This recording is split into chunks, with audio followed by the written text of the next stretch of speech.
is my honor and pleasure to introduce to you the 45th and the 47th President of the United States of America, Donald J. Trump.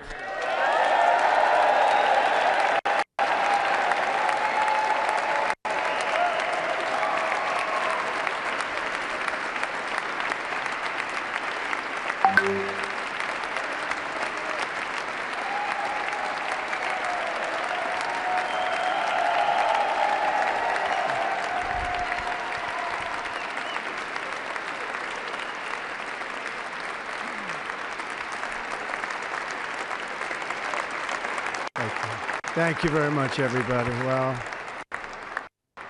thank you very, very much.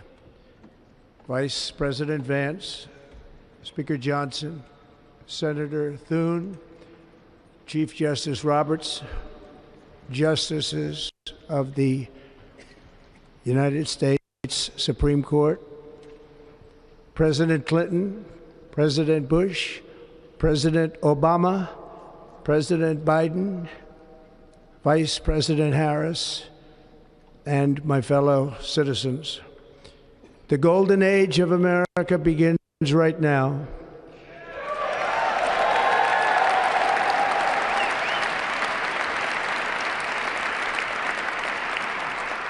From this day forward, our country will flourish and be respected again all over the world.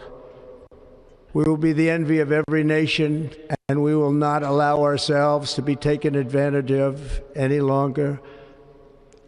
During every single day of the Trump administration, I will very simply put America first.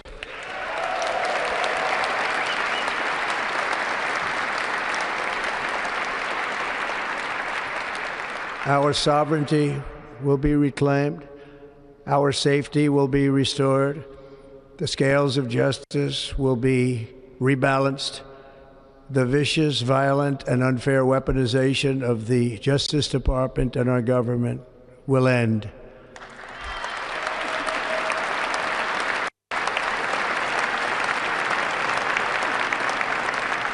And our top priority will be to create a nation that is proud, prosperous, and free.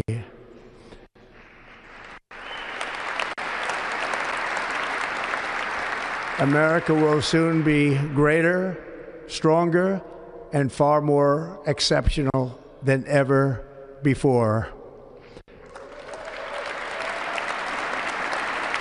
I return to the presidency confident and optimistic that we are at the start of a thrilling new era of national success. A tide of change is sweeping the country. Sunlight is pouring over the entire world. And America has the chance to seize this opportunity like never before. But first, we must be honest about the challenges we face. While they are plentiful, they will be annihilated by this great momentum that the world is now witnessing in the United States of America. As we gather today, our government confronts a crisis of trust.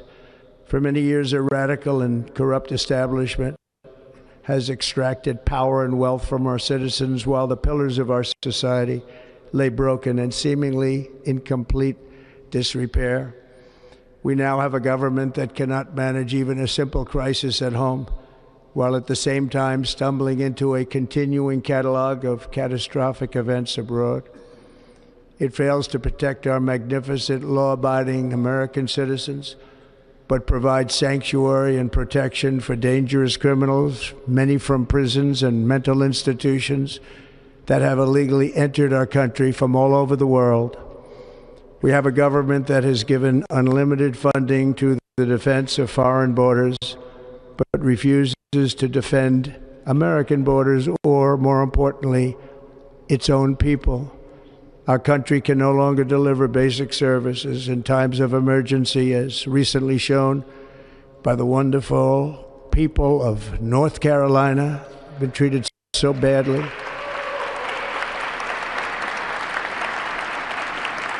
And other states who are still suffering from a hurricane that took place many months ago.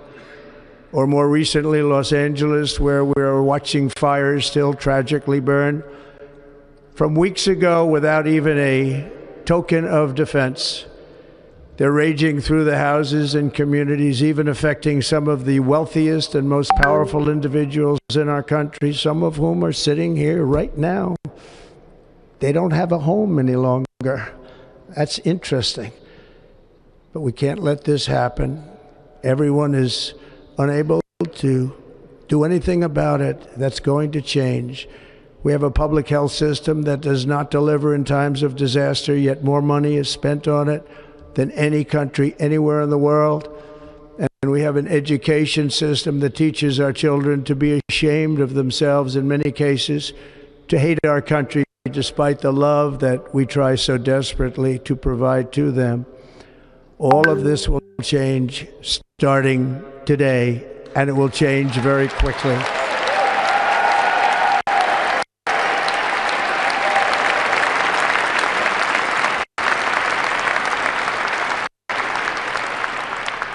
My recent election is a mandate to completely and totally reverse a horrible betrayal and all of these many betrayals that have taken place, and to give the people back their faith, their wealth, their democracy, and indeed their freedom. From this moment on, America's decline is over.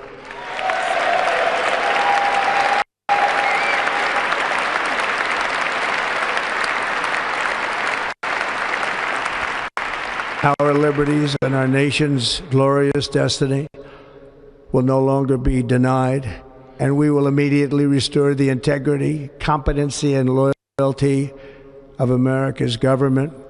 Over the past 8 years, I have been tested and challenged more than any president in our 250-year history, and I've learned a lot along the way.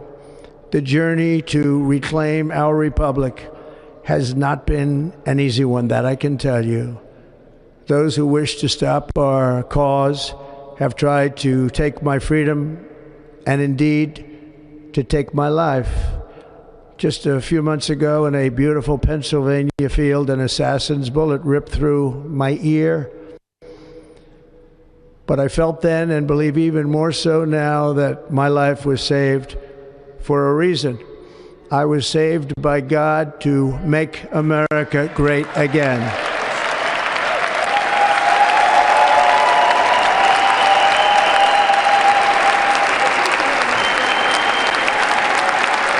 Thank you.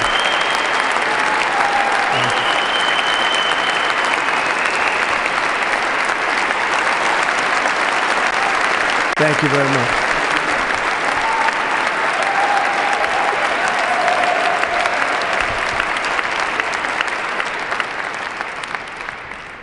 That is why each day under our administration of American patriots, we will be working to meet every crisis with dignity and power and strength. We will move with purpose and speed to bring back hope, prosperity, safety, and peace for citizens of every race, religion, color, and creed. For American citizens, January 20th, 2025 is Liberation Day.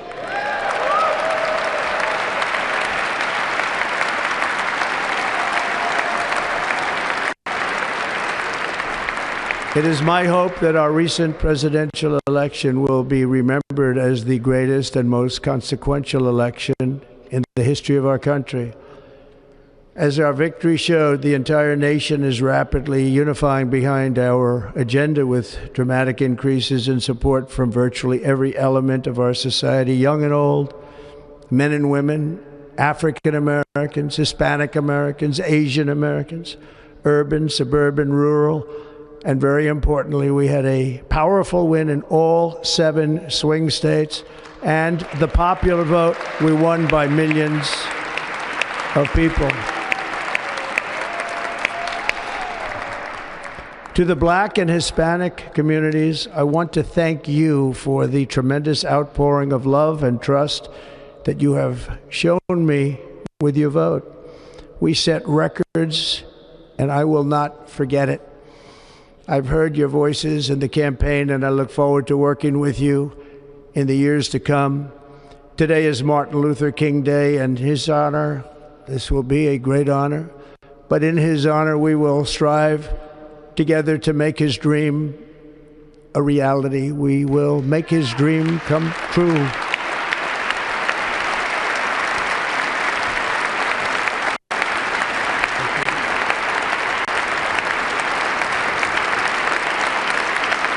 Thank you. Thank you. National unity is now returning to America, and confidence and pride is soaring like never before. In everything we do, my administration will be inspired by a strong pursuit of excellence and unrelenting success. We will not forget our country. We will not forget our Constitution, and we will not forget our God. Can't do that.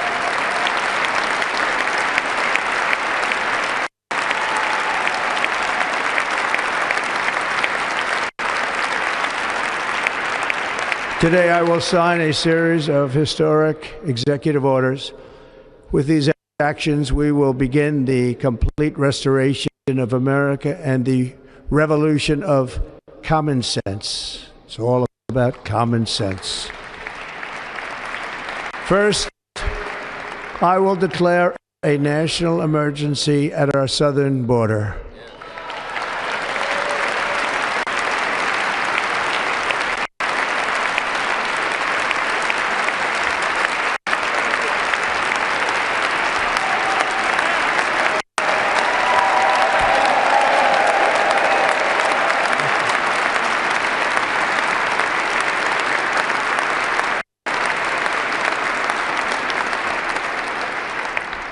All illegal entry will immediately be halted, and we will begin the process of returning millions and millions of criminal aliens back to the places from which they came.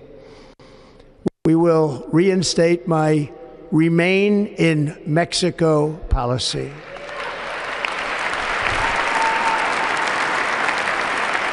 I will end the practice of catch and release. And I will send troops to the southern border to repel the disastrous invasion of our country.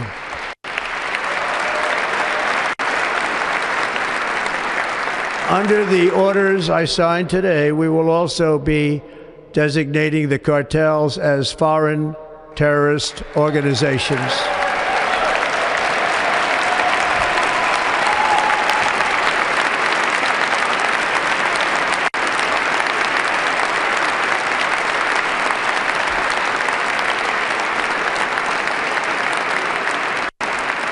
And by invoking the Alien Enemies Act of 1798, I will direct our government to use the full and immense power of federal and state law enforcement to eliminate the presence of all foreign gangs and criminal networks, bringing devastating crime to U.S. soil, including our cities and inner cities.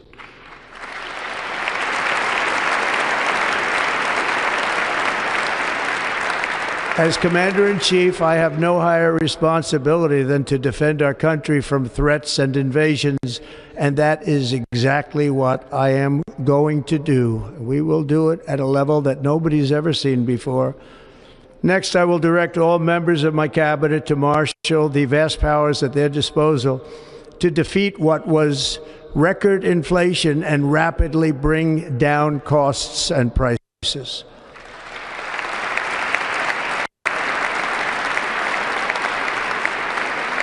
The inflation crisis was caused by massive overspending and escalating energy prices, and that is why today I will also declare a national energy emergency. We will drill, baby, drill.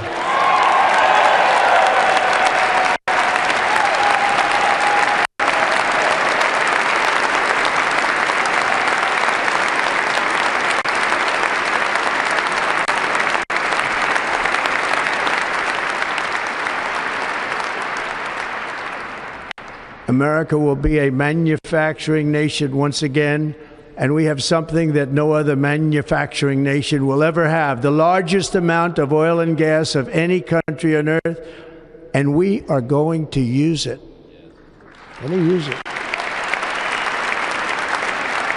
We will bring prices down, fill our strategic reserves up again, right to the top, and export American energy all over the world.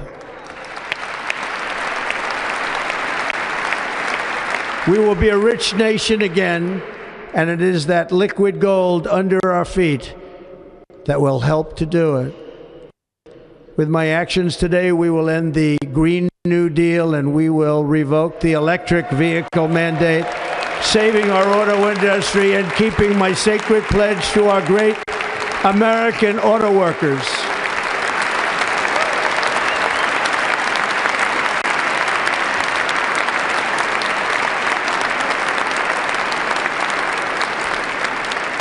In other words, you'll be able to buy the car of your choice. We will build automobiles in America again at a rate that nobody could have dreamt possible just a few years ago. And thank you to the auto workers of our nation for your inspiring vote of confidence. We did tremendously with their vote. I will immediately begin the overhaul of our trade system to protect American workers and families. Instead of taxing our citizens to enrich other countries, we will tariff and tax foreign countries to enrich our citizens.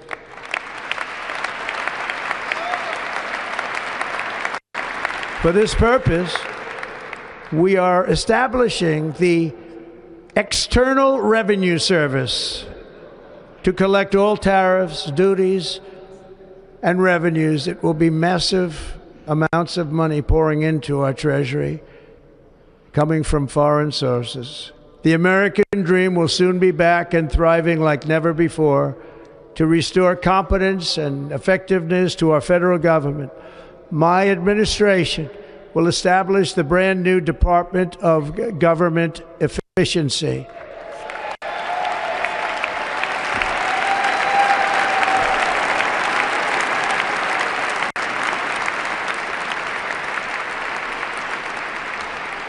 After years and years of illegal and unconstitutional federal efforts to restrict free expression, I will also sign an executive order to immediately stop all government censorship and bring back free speech to America.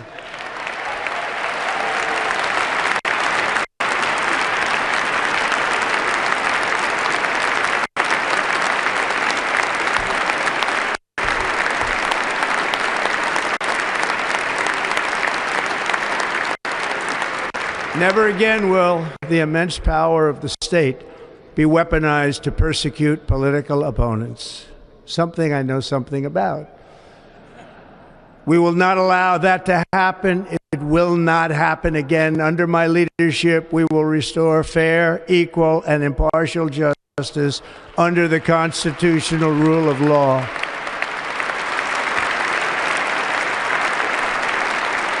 And we are going to bring law and order back to our cities.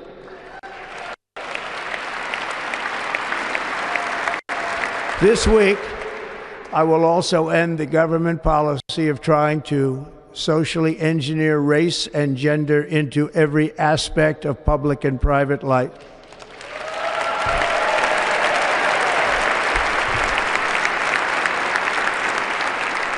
We will forge a society that is colorblind and merit-based.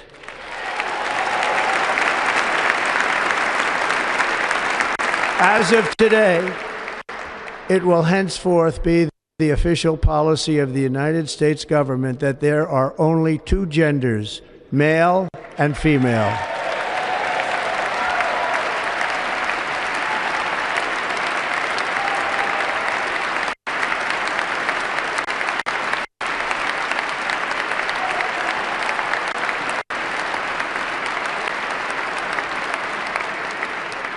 This week, I will reinstate any service members who were unjustly expelled from our military for objecting to the COVID vaccine mandate with full back pay.